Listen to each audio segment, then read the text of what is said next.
Good morning, my dear students. Welcome to E-Class, Standard 8th, Chapter 11. Now, let us know something about cell structure and its function. You have already learnt that things around us are either living or non-living things. Further, you may recall that all living organisms carry out certain basic functions of living things, such as nutrition, breathing, circulation, excretion, etc. Even the digestive system comes under basic function. Reproduction, excretion, and this are all performs by a cell, tissue, organ system. Cell may be compared to bricks. Bricks are assembled to make a building. Similarly, cells are assembled to make the body of every organisms. In this picture, you can see scientist by name Robert Hooke in 1665 observed slices of cork under a sample magnifying device. Cork is a part of the tree. He noticed partitions, boxes, or compartments in the cork slice. He coined the term cell. A cell is the basic structure and functional unit of all living organisms. Very little was known about the cell for the next 150 years. Today, we know a lot about the cell structure and its function through microscope. Microscope is the device to see the smallest things that cannot be seen through our naked eyes. Here it is a human white blood cells. In this image, you are observing a comb microscope. It is an upright microscope that uses to obtain higher magnification, called electronic microscope. They are used to view specimens not visible to the naked eye, such as blood cells. This is an electron microscope that are used to investigate the ultrastructure of a wide range of biological and inorganic specimens, including microorganisms, cells, large and smaller molecules, etc. Look at this picture. Both organisms, amoeba and paramecium, are made up of single-celled organism or called unicellular. Once again, you are observing unicellular human white blood cells. This is another example of a single cell which can change its shape. And this is a nerve cell that shows a response to a stimuli. Some are branched like the nerve cell or a neuron. The nerve cell receives and transfers messages. Smallest cell 0.1 to 0. micromillimeter bacteria now you are observing. The largest cell is ostrich egg, about 170 millimeter to 130 millimeter length and breadth. As we know, cells are basic structural units. In plants, the cell's membrane is bounded by cell wall, dense rounded body nucleus, and cytoplasm. On plant cell, addition to the cell membrane, there is an outer thick layer in the cells of plants are called cell wall.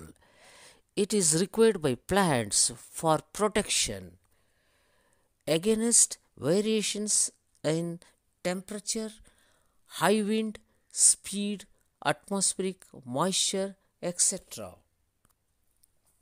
It is the jelly-like substance present between the cell membrane called cytoplasm and the nucleus. Various other components called organelles. Now you are observing various structures in the plant cell that are floating in the cytoplasm that performs various functions like mitochondria, energy house of the cell. In the mitochondria, energy is produced and it is known as ATP, adenosine triphosphate. The ribosome organelles that synthesize protein, Golgi complex, function as secretion. They secrete juices. And this is another view of plant cell diagram. You can see large vacuoles at the center that helps for storing various materials, photosynthetic materials, that is starch, oil, and other productions it stores. Cell membrane, you can see that also can be seen in animal cell. And some more organelles you are observing, endoplasmic reticulum that gives support to the cell, and also it transports various materials. Now you are noticing in the cytoplasm on the leaf cells, these are called plastids. It contains green pigment called chlorophyll or chloroplast. It plays an important in photosynthesis. Now let us compare a plant cell and animal cell. In both plant cell and animal cell, cell membrane are present, especially in the plant cell. A rigid cell wall is present that gives mechanical support to the plant, and plastids or chloroplasts in the present in plant cell and absent in the animals. And in the animals you can see many vacuoles which is very smaller, but in plant cell one or two vacuoles that are very larger inside. It is usually present at the center. Because of that, nucleus are kept aside. And you can see some more differences between plants and animals. And this is various components of human blood cells: red blood cells, white blood cells, platelets, etc. Red blood cells carries different materials: oxygen, carbon dioxide, food materials, even excretory products into the cell and out of the cell. WBC, white blood cells, it function as immunity, fights with various microorganisms. Platelets, that helps for clotting the blood. My dear students, I hope you understood these concepts: cell and its structure, plant cell as well as animal cell. Now you take down the home assignment.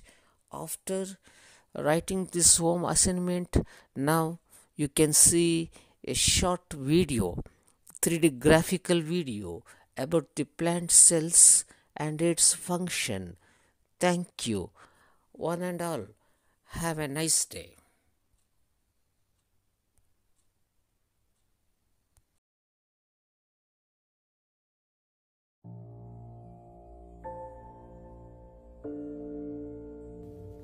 All plants, even the huge trees you cannot climb, are made of tiny cells.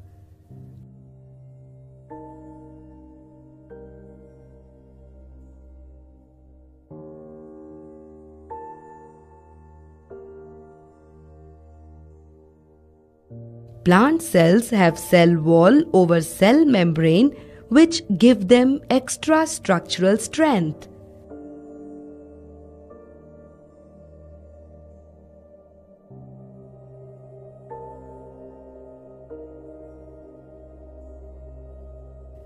Green parts of plants can do photosynthesis because of this organelle chloroplast.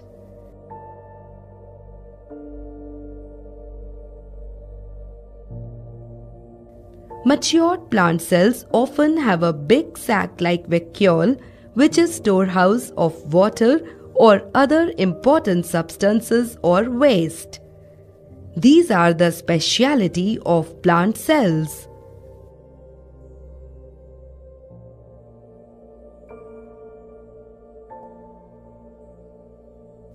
Plant cells also have nucleus which holds the genetic materials and produces ribosomes. Ribosomes produce protein.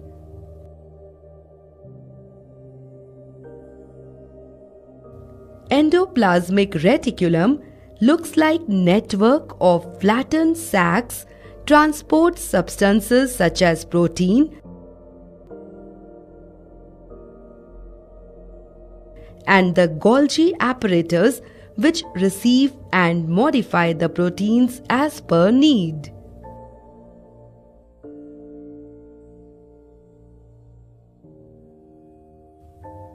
The mitochondria are the powerhouse of cells which produce the ATP.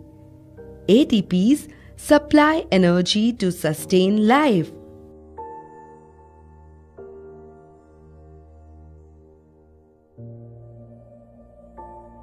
So, tiny cell is more advanced than any factory humans have ever built.